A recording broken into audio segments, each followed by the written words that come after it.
Hello student, success coaching classes में आपका स्वागत है। यदि आप चैनल में पहली बार आए हैं तो चैनल को सब्सक्राइब कर ले और बेल आइकन को ऑल में प्रेस कर ले ताकि आने वाले सभी वीडियो को नोटिफिकेशन टाइम पर मिल जाए। आज हम डिस्कस करने वाले हैं जो आपका 29 जून का वीकली टेस्ट होने वाला है, उसका आपका सामाजिक विज्ञान का ये हमारा वीडियो नंबर सेट 5 है। इसमें आपको ऑब्जेक्टिव प्लस सब्जेक्टिव दोनों डिस्कस करने वाले हैं, इसलिए वीडियो बहुत ही ज़्यादा इंपॉर्टेंट होने वाला है। तो चलिए हम लोग देखते हैं सत्ता के साझेदारी। तो देखिए सबसे पहला क्वेश्चन क्या बोल रहा है, बेल्जियम में सामाजिक जो विभाजन है उसका आधार क्या है, नस्ल, जाति, क्षेत्र या भाषा। तो याद रखिएगा भाषा हो जाएगा। आगे देखते हैं सेकंड क्वेश्चन क्या बोल रहा है, श्रीलंका में तमिल मुख्य रूप से कहाँ रहते थे। तो याद रखिएगा उत्तर पूर्वी प्रांत में रहते थे। आगे यदि हम लोग देखते हैं क्वेश्चन में तीसरा क्या बोल रहा है, श्रीलंका में बहुसंख्यक कौन था। तो याद रखिएगा सिंगली लोग बहुसंख्यक था। आगे बोल रहा है बेल्जियम में डचों की आबादी कितना परसेंट था। तो याद रखिएगा 59% है।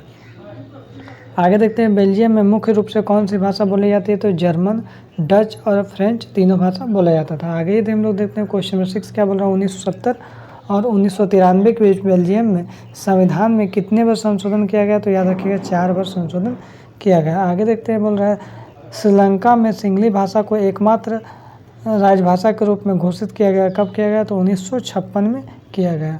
आगे देखिए भारत में किस प्रकार की शासन प्रणाली है। तो याद रखिएगा संसदीय शासन प्रणाली है।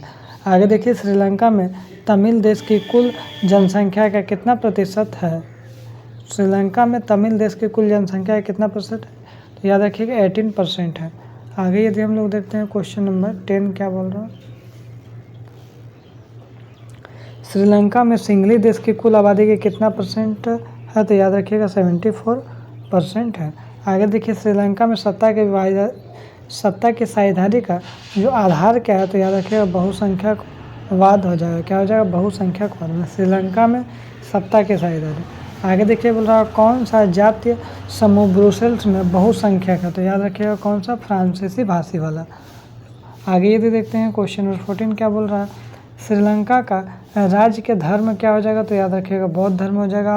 अब भारत में क्षेत्र सरकार के ये दूसरा नाम क्या है। तो याद रखिएगा हमारा राज्य सरकार है। आगे देखते हैं हम लोग बेल्जियम को स्वतंत्रता कब प्राप्त हुई। तो 4 अक्टूबर 1830 को प्राप्त हुई। अब देखते हैं हम लोग सब्जेक्टिव क्वेश्चन इसमें क्या क्या इंपॉर्टेंट है। तो देखिए सबसे पहला क्वेश्चन इंपॉर्टेंट आपका, ये सत्ता की साझेदारी किसे कहते हैं। तो बोल रहा शासन के व्यवस्था में समाज के प्रत्येक समूह और समुदाय की समान भागीदारी होती है, उसी को हम लोग सत्ता की साझेदारी कहते हैं। आपको एग्जाम में पक्का आएगा तो आप ये लिख के चले आइएगा। आगे देखें सत्ता की भागीदारी से आप क्या समझते हैं। तो याद बोल रहा है देश के नागरिकों द्वारा, देश के जो नागरिक द्वारा सरकारी स्तर पर कोई भी निर्णय लेने या कानून निर्माण करने की जो प्रक्रिया को प्रभावित करने की को सत्ता की भागीदारी कहते हैं। आगे देखिए बोला सत्ता की साझेदारी का लाभ क्या है और बेनिफिट क्या है सत्ता की साझेदारी का। देखिए तो बोल रहा सत्ता की साझेदारी का लाभ, देखिए सभी नागरिकों को शासन प्रणाली में भाग लेने का समान अवसर मिलता है, ठीक है। और दूसरा बोल रहा सत्ता की साझेदारी से समाज में सभी समूहों के बीच टकराव नहीं होता है, सबको अपना अपना पावर मिला रहता है और शांति भी बनी रहती है, जिससे राष्ट्र एकता एवं अखंडता की भावना बनी रहती है। आगे यदि देखते हैं सामुदायिक सरकार किसे कहते हैं। तो सामुदायिक सरकार उसे कहते हैं जिसमें विभिन्न सामाजिक समूहों को अपने समुदायों से संबंधित मामलों को संभालने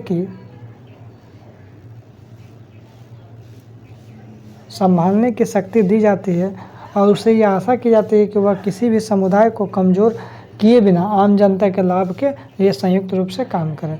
आगे बोल रहा है गृह युद्ध का क्या अर्थ है। तो किसी देश में सरकार या विरोधी समूह को हिंसक लड़ाई ऐसे रूप में लगे कि युद्ध सा लगने लगा, उसी को हम लोग क्या बोलते हैं, गृह युद्ध बोलते हैं।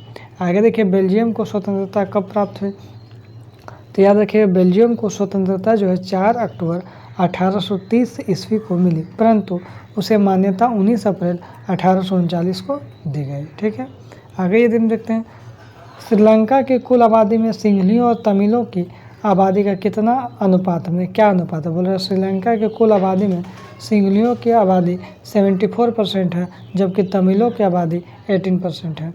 आगे बोल रहा है देखिए सत्ता के क्षैतिज वितरण से क्या मतलब है। तो बोल रहा सत्ता का जो क्षैतिज वितरण का अर्थ होता है सरकार के विभिन्न अंग, सरकार का अलग अलग, पहला कार्यपालिका, विधायिका और न्यायपालिका के बीच सत्ता का बंटवारा, सबके बीच में सत्ता पावर का बंटवारा, जिससे सरकार अपने अपने शक्तियों का उपयोग करने के लिए स्वतंत्र होता है, ठीक है।